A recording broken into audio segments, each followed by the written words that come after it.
Okay, welcome everybody.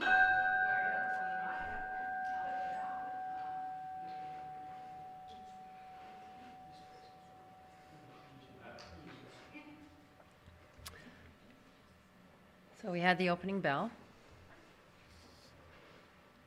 That bell is a gift from the Patrick family in memory of Josie and Bill, I think it says on there, and I'm old enough to remember them. Lovely people.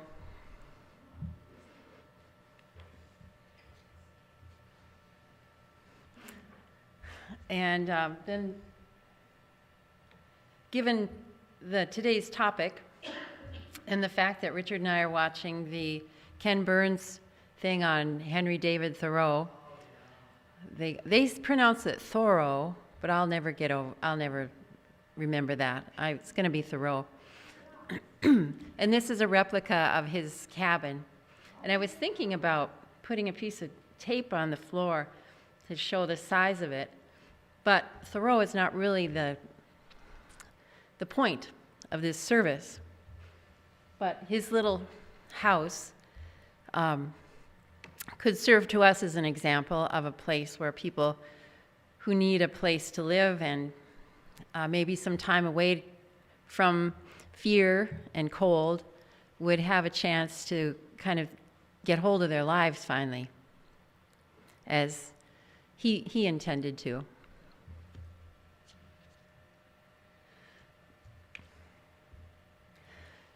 And this is one of my favorite poets, and the thing is, she's a friend of mine. I graduated with her, but she's a real poet and was on the short list for the National Book Award some years ago. But that isn't why she's a good poet. She's a good poet because she is. I'll just read it. Wherever I am, the world comes after me. It offers me its busyness. It does not believe that I do not want it. Now I understand why the old poets of China went so far and high into the mountains, then crept into the pale mist. I think some of us I can't imagine anybody in here who sometimes hasn't felt like climbing the mountain and disappearing into the mist for a little while, if not a little cabin. Gosh, that seems to be a theme for me today. Okay, time for the Greetapalooza. Oh, the chalice. How about when we come back how about if we, because I don't have any words for the chalice lighting. Thank you.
Okay, now it's time for joys and concerns.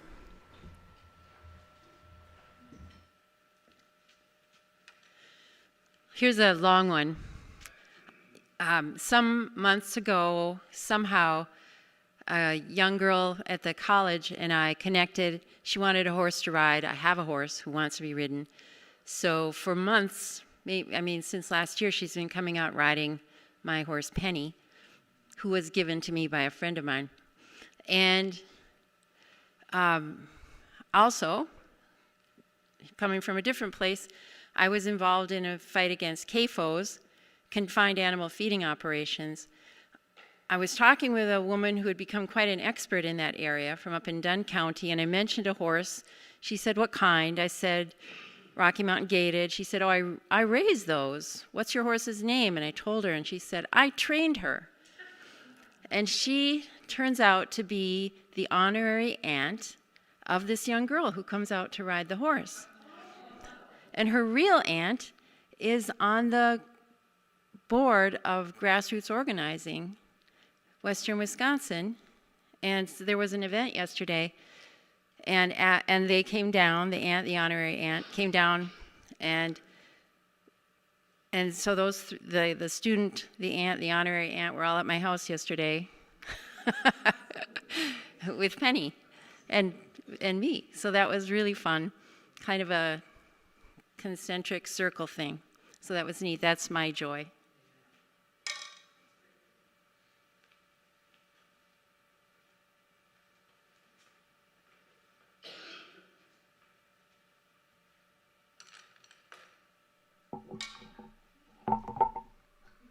Yesterday was my birthday.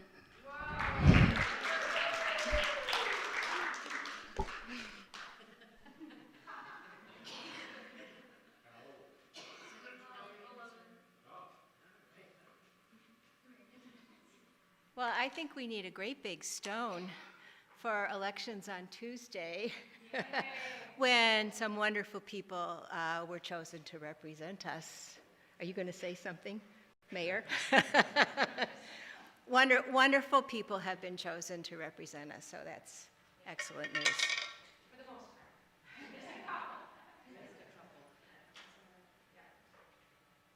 It gives some positive momentum.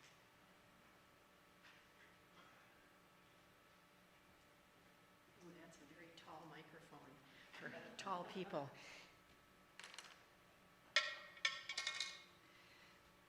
Well, Maureen inspired me to share this story in terms of small world or, crazy things coming together after many years. I worked most of my career for an organization called the Nature Conservancy, buying land that we either kept it as a Nature Conservancy preserve or we transferred it to the DNR or Fish and Wildlife Service or other conservation partners. Anyway, I had an opportunity this week I was invited by some friends to go out to the River Terrace Scientific and Natural Area, which I had been involved in protecting in 1988. And when I was out there, I was like, oh, this looks so familiar to me, that particular location. And as I pulled up actually to park, a woman drove past me and then got out of her car and came back, and she said, "I used to live here." And I said, "Oh, you're kidding me." I said, "I used to lead field trips on the Cannon Valley Trail, and I adopted my kitten from here, from a little farmhouse that was there on that property that's no longer there." But she said, "That was me. That was my mom, and the mom was Skittles. I still remember that. And I adopted my little cat, Ellie, and she lived to be 19 years old." So we had just this kind of joyful reunion. We didn't know each other, but we remembered that event. So it was really fun.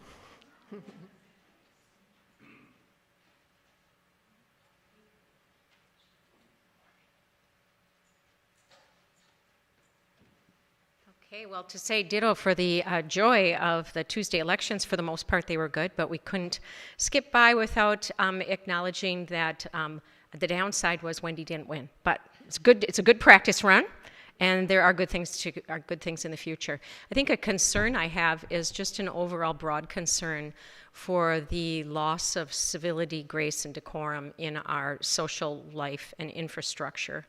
And that's one of the things I think we can all individually do, and I'm hopeful in my new role that I can be a force for civility, grace in moving our community, our state, and our country forward.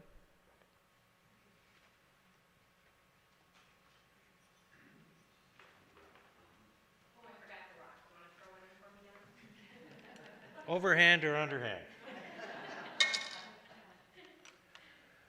Yesterday I attended a memorial service for a friend of mine, Phil Dean, who was a JV coach at the high school, for a tennis coach for a while.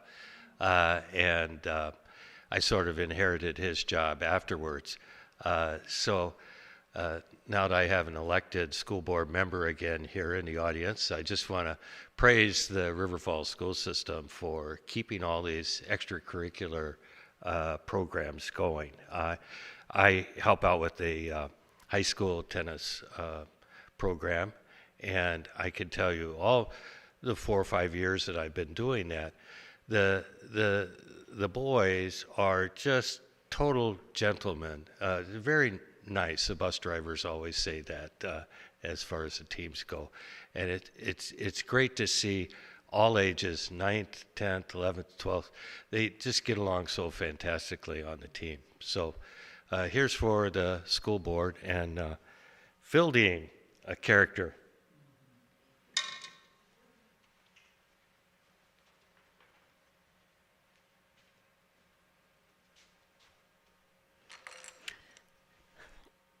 And here's a rock for all the unspoken joys and concerns.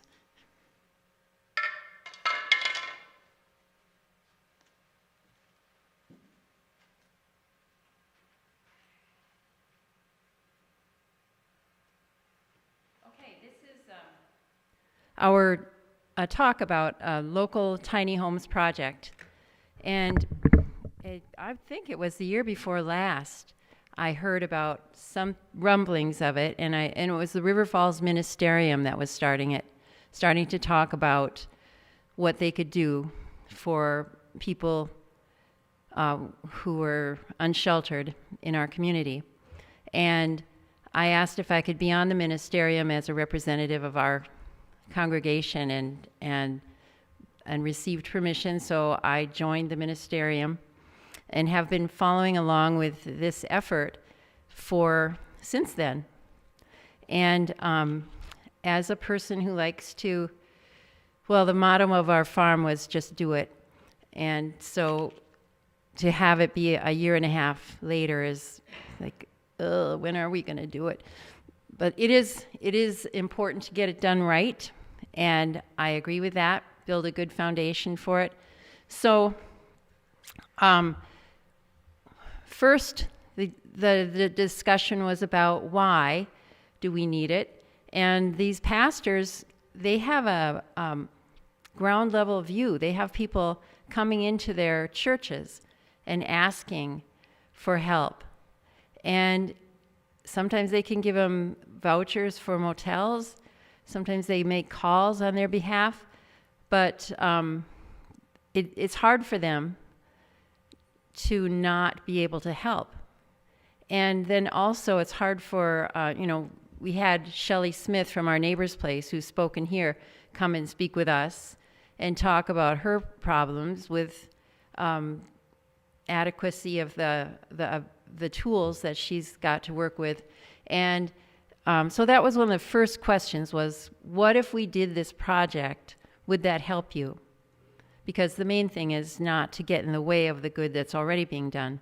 And she said, yes, it offers me another tool. So we talked about how domestic abuse, they have a shelter for those people, and they have shelters for families. That would be Grace Place, I guess. That's is that in New Richmond? But there aren't a lot of places especially for single men. And we thought that this tiny home project would especially benefit single men. And so the next thing that was done was a field trip to Chippewa Falls, because Chippewa Falls has sort of done an amazing job of putting together a tiny homes project that has advanced to the point now where they're thinking they will move on from tiny homes and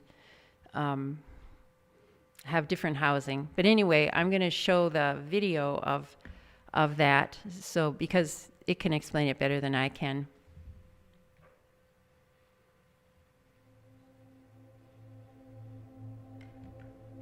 I never thought of what it was like to be homeless until I was homeless. I was in a motel, and I was on my last day there, and I'm like, I'll have nowhere to go. I had never been homeless before in my life.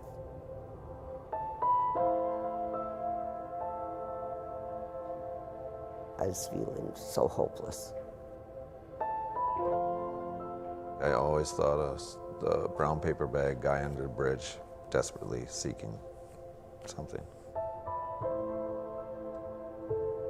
But here I am. I was homeless. Didn't know what to do or where to go. Chippewa does not have any homeless shelters. Being homeless is scary. It's a very stressful thing not to be able to have a place to shower, sleep, and eat. Finding Hope Village was, it was the greatest thing in the world. Something we have to do is to understand what homelessness is in Chippewa Falls, and it's not what people traditionally think about. It's people who are doing everything they can to put a roof over their heads and their children's heads. You know, a lot of times people use the term "those people." Those people are our sisters, brothers, they're our loved ones, they're our friends, neighbors. Hope Village is really a basic need. People need to have a roof over their head so that they're out of the elements. They need to have a place where they can feel secure, a door they can lock, not sleeping on a bench or sleeping in their minivan or a tent along the river. The mentor program with Hope Village is amazing, and it's really the reason that there's success in the program. We match guests with mentors, and then they work through the secure living plan to come up with goals every week. No matter what they're going through, the mentor will be there no matter what. People in the tiny homes have a 7-day contract and they have to meet goals. I think a lot of people sometimes assume that it's just, oh, if you're homeless, you can get into a tiny house, and that's not the case. You have to be ready to make a change in your life. We can help people find a job so they have the income. We can get them reconnected with their health resources, but kind of the roadblock is there's not a big supply of affordable housing in the area. So when it gets to the point that a guest is ready to move into affordable housing, oftentimes it takes us months to find an apartment. We had 4 children that we had in treatment foster care that was costing the county $16,000 a month because there was no available housing. Somebody making minimum wage, which we have a lot of minimum wage jobs in Chippewa. We're eating up their income at minimum wage on housing. They barely have any money left for anything. So if it's a choice between feeding yourself or, living in a van, you got to eat, right? We're going to add 28 units to the mix here in the community with duplexes and 3 sixplexes that'll have 1-bedroom, 2-bedroom, and 3-bedroom units. And one of the great things that's going to happen is, number one, raising the money to build and maintain affordable housing, but also to educate the public and let them know what a huge problem this is in our community. Because we have nothing in Chippewa County to help our homeless, our unsheltered population. Unless you're a male veteran, there is no shelter for you in our community. No female, no children's shelter, no family shelter, nothing. We need to solve this now because it's not going away, and it's unfortunately becoming a bigger and bigger problem. It's the fact that good, safe, and secure housing leads to better education for kids, better jobs and income for adults, and a better all-around economy. If we can help people get back on their feet and they're giving to the community, the whole community just thrives and succeeds then. What I like is the community coming together. They see an issue and they're coming together to solve it. And it usually works better when people in the community take matters into their own hand like this. And I like the fact that it's a sustainable plan. With Hope Village, instead of spending money on hotel rooms, you spend money on buying tiny homes and building buildings that can be reused over and over again for many years. And the economics of that it's just smart money. Any contributions from the community itself is a leveraging opportunity to qualify for additional matching funds from the federal government. So our money will go twice or 3 times as far if we support this project now. Whether it's $1, whether it's $100, whatever the amount. This is a way to that our dollars are actually it's going to be measurable. Look, this is measurable. We helped somebody's life directly. It's measurable. There's so much need all over this world, but this one is right here in our backyard. We're here to help each other. If I was ever going to invest any money in something, I would invest it in Hope Village. I think nothing means more than what they do. That makes this donating, giving a gift to this cause a little bit different. For individuals who really care about our community and really want to make a lasting impact, this is a great way to do it.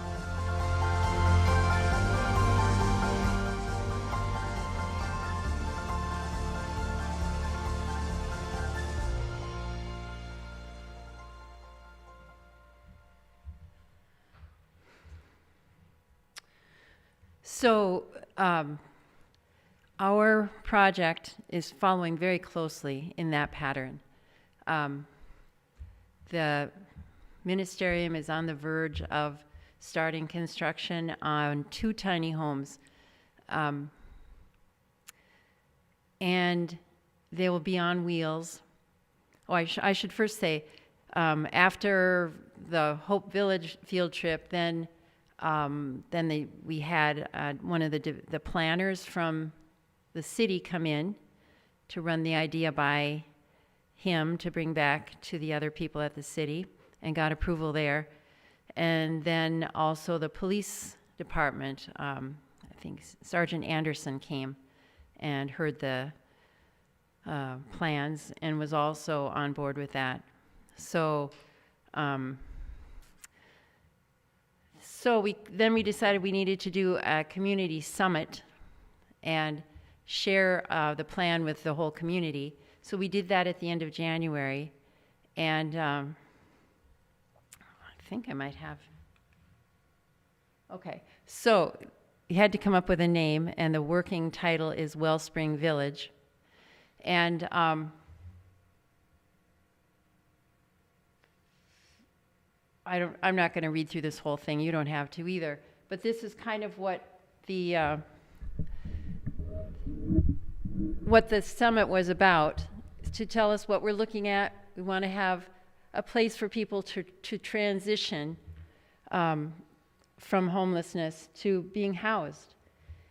And the way to do that, as they spoke in the video, is to not just stick them in a housing. These tiny homes, you have to really want to change. And you're tired of being homeless. You want to change your life. Well, that makes you an ideal candidate for one of these tiny homes. You would come, if you're approved, you sign a contract that will give you 7 days in that tiny home.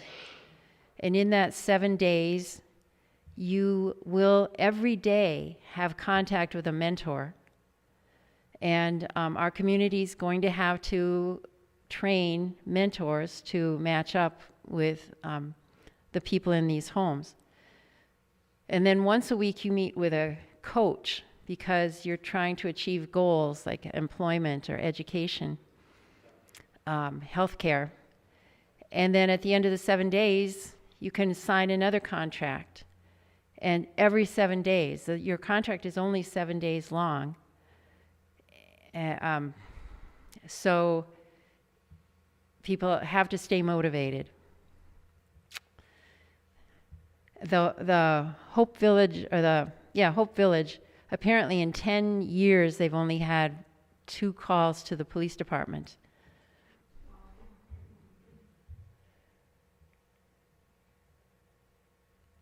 Having them on wheels, even though it's not anticipated they're going to be traveled all over the place, loosens up some of the zoning requirements, so that is an important part of it.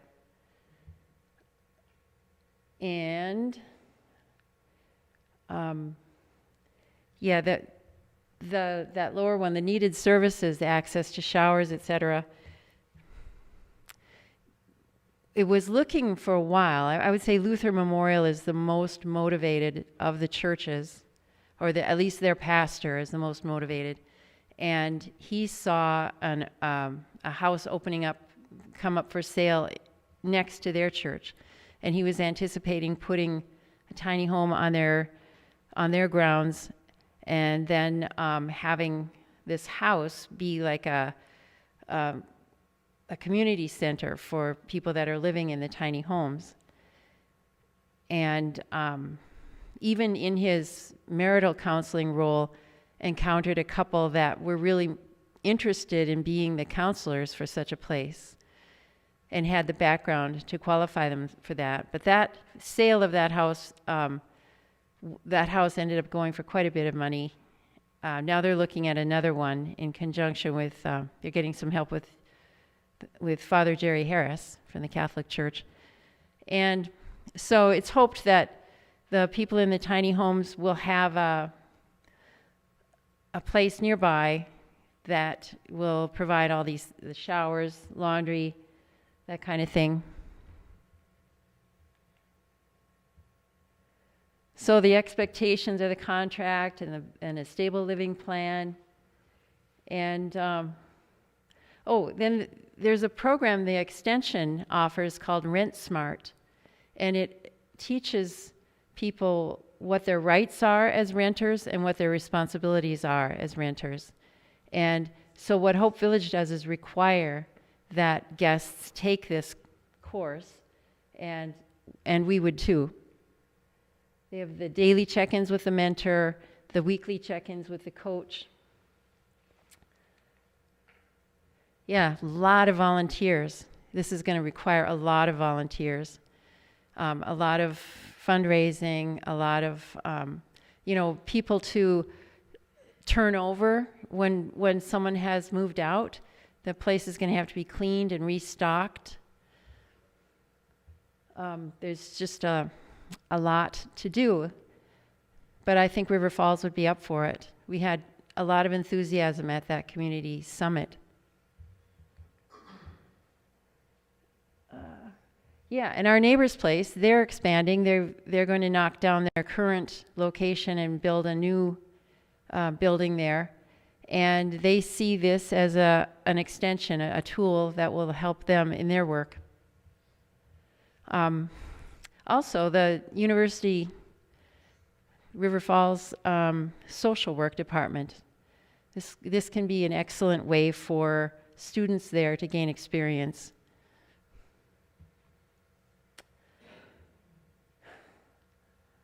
I don't know what sleep in heavenly peace means.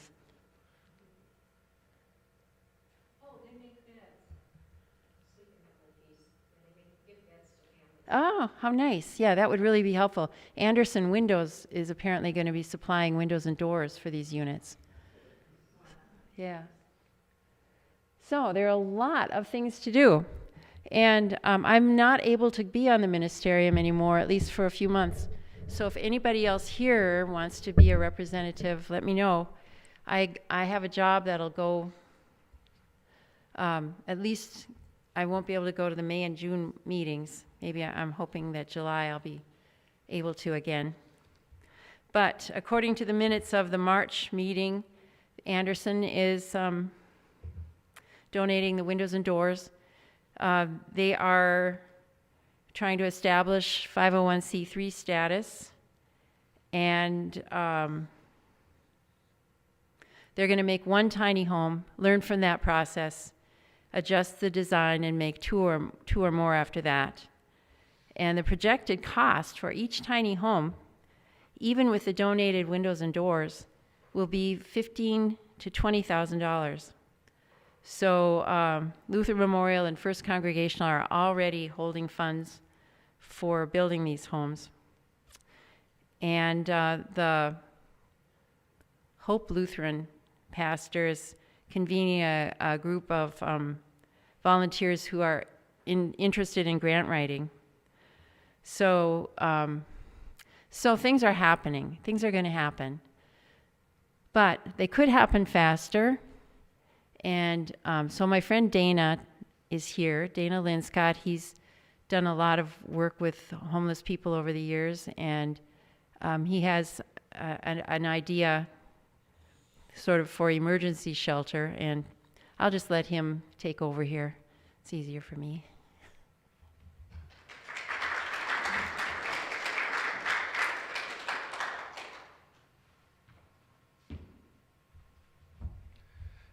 Good morning. I'm Dana Linscott.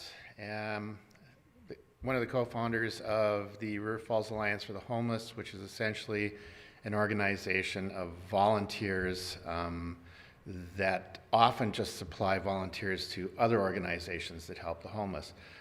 We have two principles. One is we don't take any money away from any existing organization that's doing this. And the other is we try and catch people that fall through the existing safety net. And I was really, I thought I was prepared, but I was really amazed at all the people. I'm still finding new groups of people that completely fall through the safety net.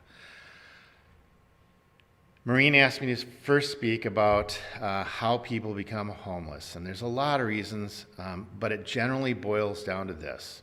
They're right on the edge and one thing goes wrong.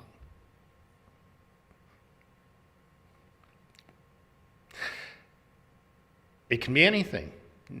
Car breaking down, losing your job, getting your hours cut, missing SNAP benefits. You always have to eat, as the folks from Hope Village said, and rent becomes the thing that you have to give up, and eventually you're living in a car, if you're lucky, and you're homeless at that point. You have no address, and it becomes much harder. And worst of all, you can't get a good night's sleep. And without a good night's sleep, the trauma of becoming homeless never really gets any better. You can't make good decisions. You don't know where to find help. And it just, if you're lucky, it stabilizes at that. And if you're not, the downward spiral continues.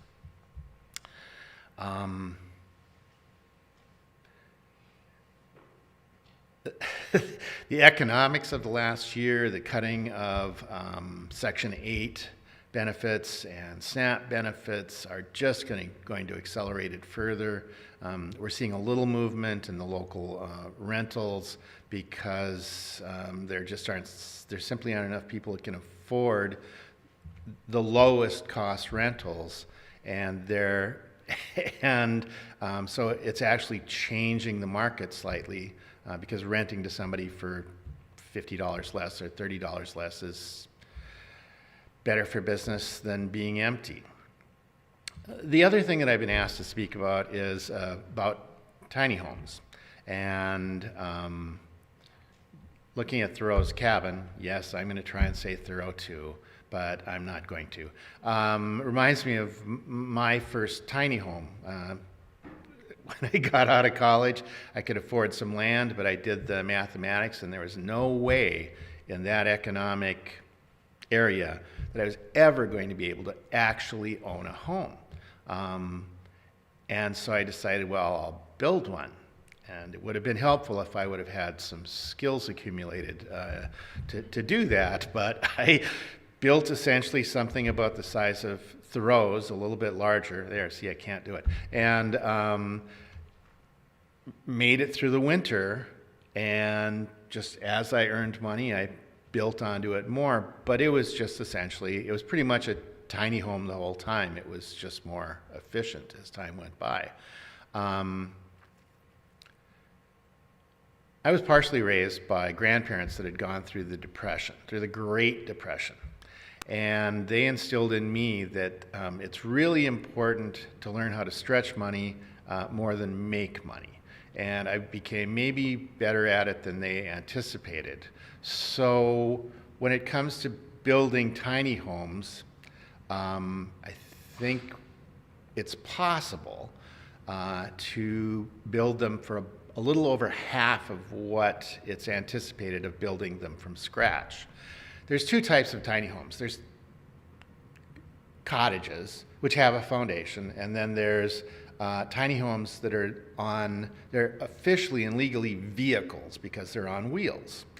And therefore they're not nearly as subject to the costs of complying to zoning or as a cottage type tiny home is. So that's what we're talking about with the local Wellspring Village. Eventually, hopefully, they'll be able to move on and build more transitional and permanent housing, and I'd love to talk to you about that some other time, but that's not today's subject. That would be the solution to combating homelessness in River Falls. There are two types of tiny homes that I believe are proposed. One is essentially a micro shelter. It's a secure place that can be heated, that is the size of a pop-up camper without the wings on it, just the central hard body. And that's what they're made of. They're essentially lifted up and hard insulated walls are put in and a small heater, and they can be made extremely efficient, extremely cheaply. And they are what would be considered an emergency shelter. Yes? Ah, okay. There we go. This is the type of material that is simplest to build because it's essentially foam sandwiched between two layers of plywood with modern construction adhesive and then weighed down. And essentially they're light enough and simple enough to build that they don't need studs, and they can just be essentially screwed and glued together to build a tiny home. So they can all be prefabricated. They're custom because of the sizes. But the emergency shelters will be, they can be built on a frame and the remnants of a pop-up camper, which cost about $200 for the running gear and frame and what's left of the camper after mice get done chewing the canvas, which inevitably happens. There's a huge amount of those available for about 1/3 of the cost of what the running gear and frame would cost to build. And you've got a good, easy basis to build things on. Thank you. Like this. This is essentially a stripped camper without the roof, and these are the prefabricated panels that are made of foam and plywood. One of the reasons that building out of foam and plywood is required is because campers are made extremely light and the running gear isn't made for a lot of weight. So you have to really be aware of how much weight you're adding to it before you overcome the limits of the maximum weight on the trailer frames. Let me see if I've got another one. And that's what it would look like with the existing roof that comes on a pop-up camper after it's been insulated. This could be heated with about 800 watts of electrical power. Standard dairy room heater is around 1,500 watts. So two of these could be heated with less than well, about what a standard electric heater turns out. You can use the doors that exist on them by insulating them kind of like a panel, and then you can cut windows in them anywhere you want because there's no wiring, there's no studs, there's nothing. You simply cut the hole and foam in the windows wherever you want them. It's very simple production, and it's something that volunteers could be easily used for without a lot of training. Oh, too early. And the same building techniques can be used for the larger 20 by 8 tiny homes, essentially for the shell, and then you have all the remaining weight capacity to build the interior rooms and put in beds and things like that. But any of you who have campers will notice that everything is made as light as possible, kind of like airplanes, because the more weight, the heavier the running gear has to be. Again, the cost can be about halved by using this type of construction, and by looking for older trailers that, again, the mice have had their way and they should just be stripped down to the frame anyway. Well, those can be purchased for under $300 or $400, and to build that running gear and frame would run $1,800 to $2,000 right there. So your donations, or anybody's donations, can go a lot further, which I think as a donor I've always felt really good when more was accomplished with my dollars than I expected when I gave them. I think we're to questions now. Yes? Okay, so I think there should be some infrastructure related to this, like we're in tornado areas, and so what do these people do when the winds come up? And what do we do about showers and that sort of thing? That's a great question, and that's where the ministerium's Wellspring Village and visit to Hope Village comes into play. I've prepared and researched the construction, but what it needs is a central building. What's been done on the West Coast with things like this is churches host 1 or 2 or 3 or 4 in their parking lots, and in order to not wear out their welcome with their neighbors or burn out their volunteers, they move them to another host church every 3 weeks or so. This is kind of something that's worked, generally speaking, not only on the West Coast, but Red Wing has unhoused support effort where the churches each take a week, I think, and it works really well. So it's those churches that will provide the shelter for bad weather, and if they don't have facilities, shower facilities, bathroom facilities, each one of those units at Hope Village has a little camping toilet that can be brought in and actually poured into the toilet and rinsed out in the central building.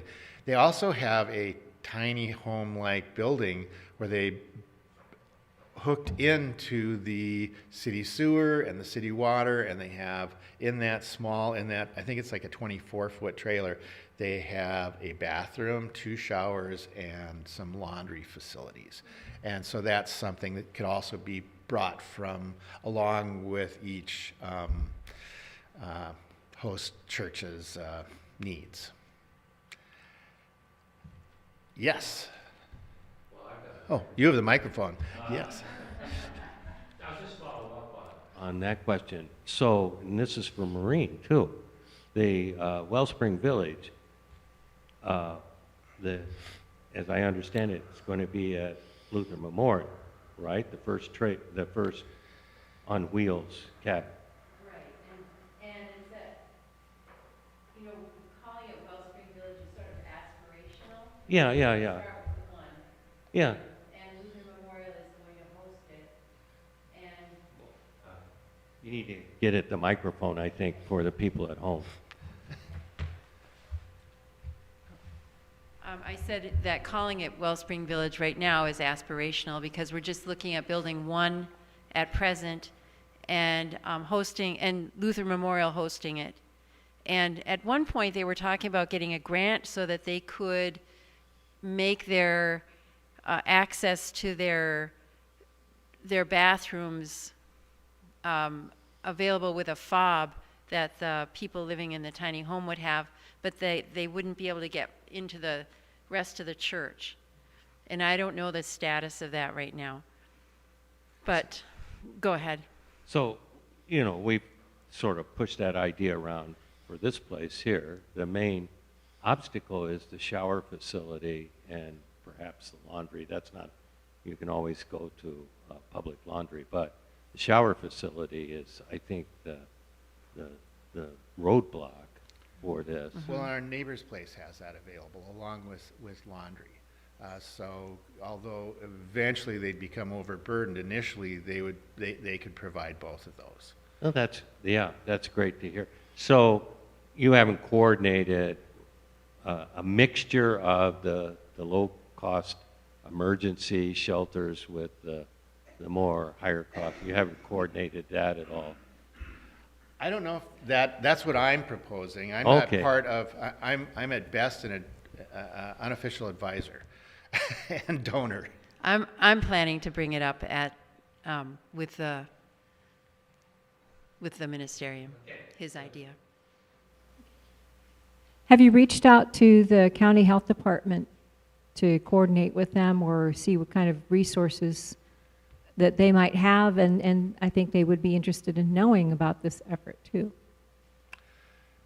I have, and even more interestingly, the probation and parole offices have reached out to me in the mistaken belief that I could help provide shelter for the folks whom they're required to provide some shelter for, and have been unable to. So there have been folks on parole and probation that were seeking shelter in porta potties last winter, just to get out of the wind, essentially.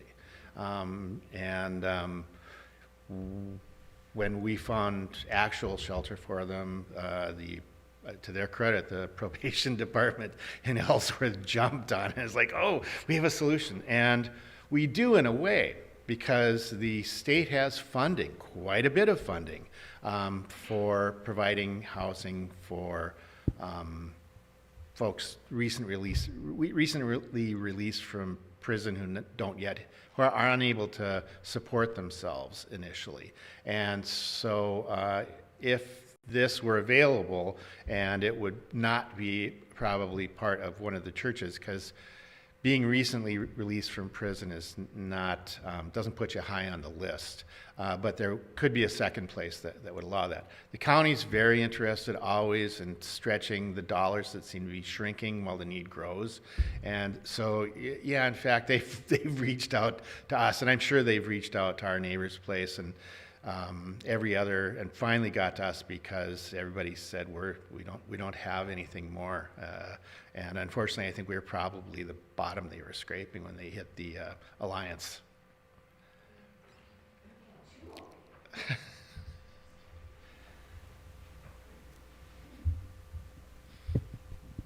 So I had a couple of thoughts. I lived in Alaska for a summer, for 6 weeks or so, with a couple of friends, and we had jobs, we worked, but we showered and did our laundry in a public laundromat. There are, I think, a fair number of places, including like truck stops, which we don't have one around here, but those were coin-op, or you could pay with a token or something to take a nice hot shower. The other thought I had is I used to have a little camper, and I wondered if you guys had thought about maybe requesting donations of, some of the older scamps that are already sort of constructed. They're ready to go. They have beds and sometimes cooking facilities, sometimes a small bathroom. Absolutely. For a couple of $1,000s, I could fill up a parking lot of unconverted campers that just need some work done on them, and that would make me very unpopular. So getting the pipeline flowing is kind of the next step, and that's what's happening right now. We have a shop that the Wellspring Village head of building committee and some men are going out there very soon to clear spaces, and it's huge. We could work on 3 or 4 in that place.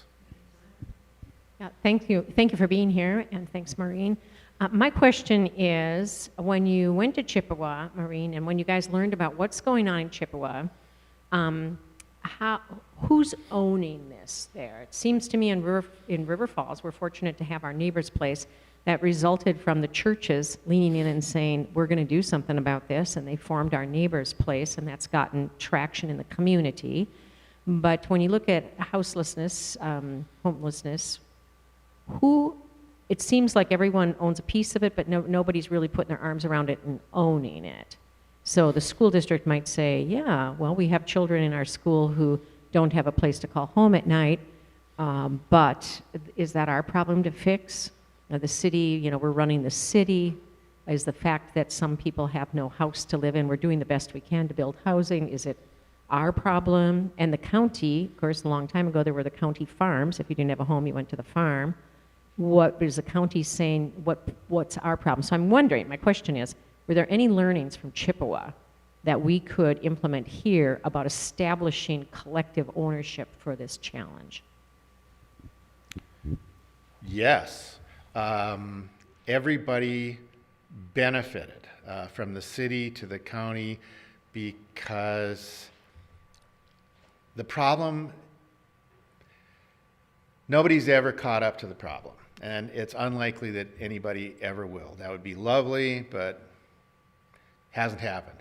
And so everybody that became involved became overwhelmed and had to turn people away because they just didn't have the resources. And I believe everybody, that's the same situation probably everywhere that I know of.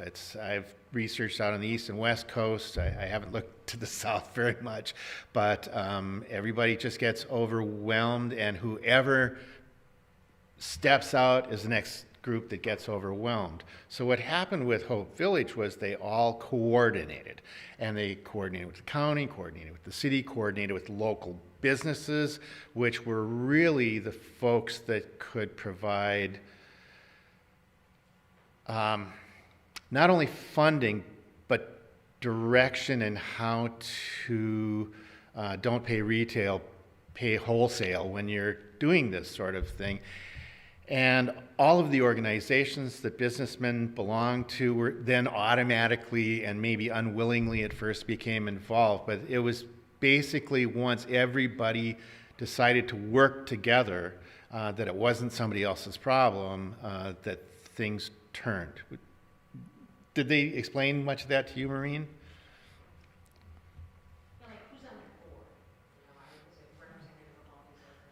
Yeah, unfortunately, I couldn't go on that field trip. There was something, but I know our group is trying to. They've got a board. They're putting together a board. They're looking for 501c3, as I said, and I'm sorry I can't be more. I don't know more than that because I haven't been to the last couple meetings. But I know the churches are really into it. They're trying to involve. You're going to have to involve the city. Because they need, if it's successful, we're going to need to have land and a place for it to grow. One thing I wanted to say that I learned as being on this group is kids, one of the populations that kind of breaks your heart is that kids aging out of foster care don't have a place to go. And that just does not seem right at all. I had forgotten about that. That is a large section of the younger homeless population. Yeah. They had no family, and at 18 they were on the streets, and they no savings, no experience, no family to, act as a backstop. And that's really common. I've run into an awful lot of that. I remember at Hope Village, the Habitat for Humanity was very involved. Yes, Habitat for Humanity was very involved. And that was Habitat for Humanity. St. Croix County has shown interest once things are moving, not only in providing volunteers, but providing materials. And they've got quite a pipeline for that too. So it's been mainly getting things moving along that has been the hard part. And that's what the ministerium is doing. And having anticipated this for about 2 years, I know to Maureen and probably everyone else, it seems like it's moving glacially. But the fact that it's started moving and it is actually gaining momentum means it is going to happen, and there will be that vacuum required for money and donors and volunteers in the near future, and I don't anticipate that will let up for a long time. It's the churches that have got it going, and that's something that's created a group to join rather than lead, and there's a lot more people and organizations that are willing to do that. Thank you, Dana. You're welcome. Thank you.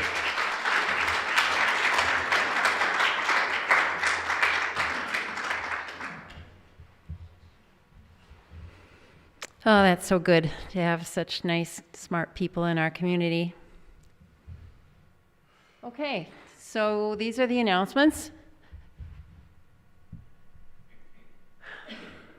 The administration committee is meeting after this.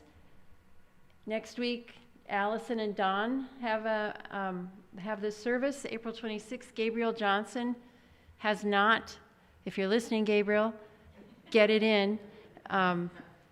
Has not sent in the description of what he's going to talk about, but we've had him here before, and he's always interesting. And on May 3rd, I'm going to discuss, I just found out that I might be Canadian.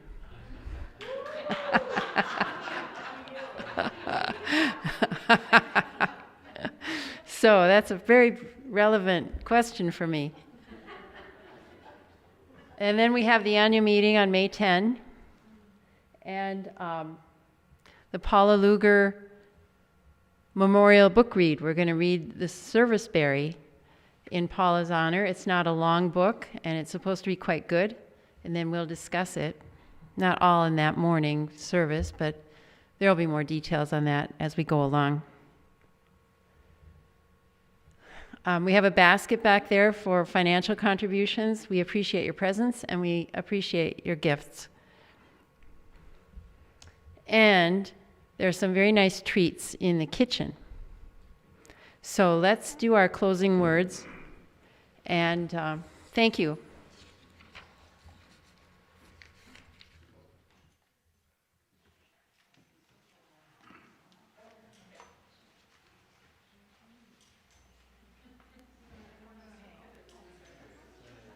Don, you take her.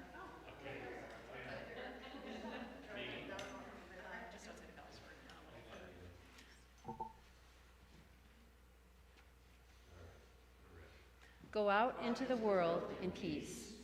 Have courage. Question all things. Hold on to what is good. Return to no person evil for evil. Strengthen the faint-hearted. Support the weak. Help the suffering. Honor all beings.